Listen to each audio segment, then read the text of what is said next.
Act 26. The Tragedy of Sister Yu Er. Time: the 14th winter of the Red Chamber. Location: Rongwa Mansion, Ningwa Mansion, Jialian's villa. Character: Jialian, Sister Yu Er, Jia Rong, Wang Shifeng, Ping'er, Xing'er, Wang'er, and several others. Character profile card. Name: Sister Yu Er. Gender: female. Alias: Bitter Yu. Identity: concubine of Jialian. Personality: innocent, naive, gentle, and timid. Husband: Jialian. Madam: Wang Shifeng. Second sister-in-law: Yu Shi, Jia Zhen's second wife. Younger sister: Yu Sanyan, who was once engaged to Liu Xianglian. After the banquet at the Heilongjiang, Ping Er was preparing to return to their seat. One just received the news that Sir Jiajing has passed away. Everyone says maybe Jiajing was cultivating every day, achieving perfect merit, and ascending to become an immortal. After Jiajing's death, the emperor decreed to posthumously confer him a 5th rank position and allowed Jia Zhen to take leave and return home to mourn.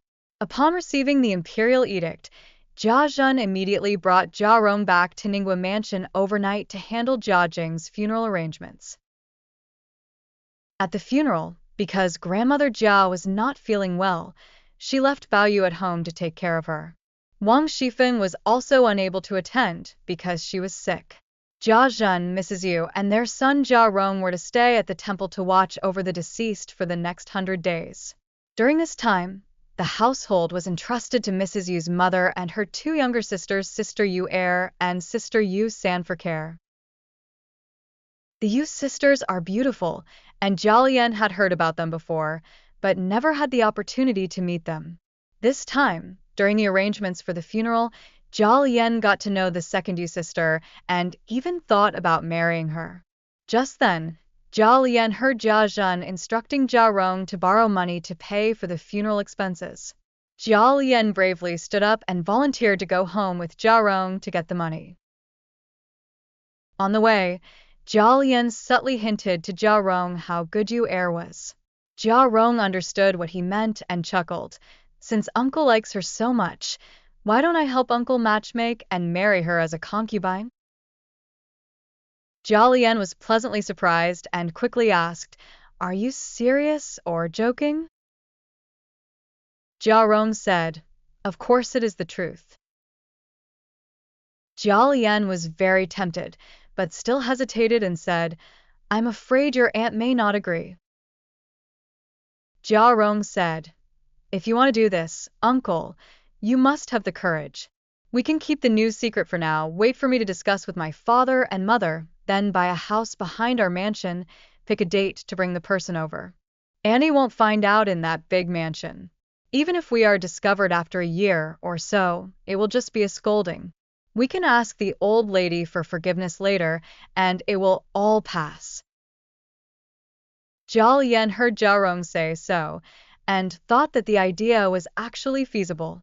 So he followed Jia Rong's plan and secretly married Yu Er. There is no wall in this world that is completely airtight. During this period, Jialian went on a business trip out of town and was gone for over a month. One day, a young maid told Ping Er that she overheard 2 young servants outside talking about the new second mistress and the old second mistress. Later, it seemed that it was Wang Er who scolded those 2. Ping Er quickly told this to Lady Feng, who then had Jialian's servant Wang Er brought over for questioning. As soon as Wang Er entered, Lady Feng sneered and said, "Do you know that your second master has someone outside, or not?" Wang Er quickly said, "The servant listens to tasks at the second gate every day. How could he know what the second master is doing outside?" Lady Feng sarcastically said, "Of course you don't know. If you knew, How could you stop people? When Wang Er heard what Lady Feng said, he knew that the secret must have been leaked just now, and it would be impossible to keep hiding it. So he immediately knelt down and said, "This servant really didn't know. I just heard Xing Er and Shi Er talking nonsense inside, so I scolded them. As for what exactly is going on inside, this servant has no idea. Madam should go ask Xing Er. He is the one who often goes out with the second master." Lady Feng spat violently and cursed, "You heartless bastards, thinking I don't know anything. Go get Xinger, that little bastard, and wait for me. After I clear things up with him, I'll come find you for a settlement." Wang Er quickly kowtowed, got up, and went to call Xinger. Xinger hurriedly rushed over, and as soon as he entered the door, he heard Mrs. Feng scolding, "Good kid, what good deed did you do with the second master? Speak up." Upon hearing this, Xinger looked at Mrs. Feng's expression and was scared, so he knelt on the ground and kept kowtowing. Lady Feng softened her tone and continued, "This matter originally has nothing to do with you, but since you didn't tell me, that's your fault. If you confess honestly, I can still spare you. But if you tell a lie, you better think carefully about how many brains you have on your neck." Xinger was scared to death and asked tremblingly, "What exactly does grandmother want to ask?" Even after seeing Xinger, he still stubbornly resisted. Feng Jie suddenly became very angry and shouted, "Hit him!" Wang rushed over and was about to hit him with his hand raised when Feng Jie scolded, "Turtle's son, let him hit himself. Do you need to do it yourself? If you want to hit someone, hit yourself in the mouth later." Upon hearing this, Xinger quickly raised his hand and slapped himself more than 10 times in a row. Only then did Feng Jie stop him and continue to ask, "You probably don't know what new mistress and old mistress mean for your second master, do you?" Xinger was in a panic. She hurriedly kowtowed several times and said, "Please spare me. I will never dare to tell a lie again." Then she explained how Jia Rong talked to Jia Lian about the matter of Yu Er, and how Jia Rong helped Jia Lian come up with a plan to marry the second wife. She even mentioned how Jia Rong helped Jia Lian find a house to settle Yu Er. Feng Jie laughed coldly, looking at Ping Er and said, "Did you hear that? We are all dead." Ping Er dared not say a word.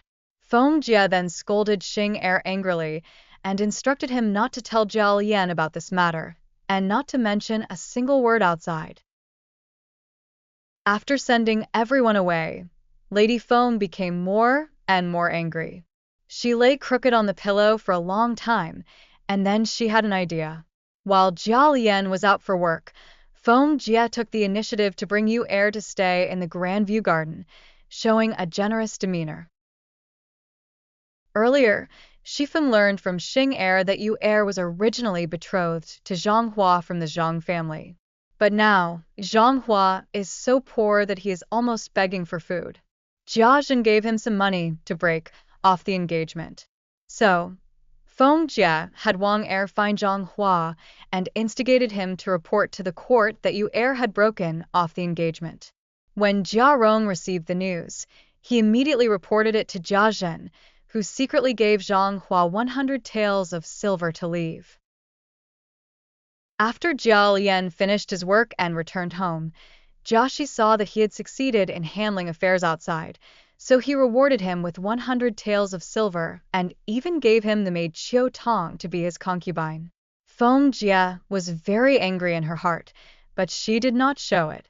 Instead, she was more tolerant towards Qiu Tong and often encouraged her to humiliate Yu Er.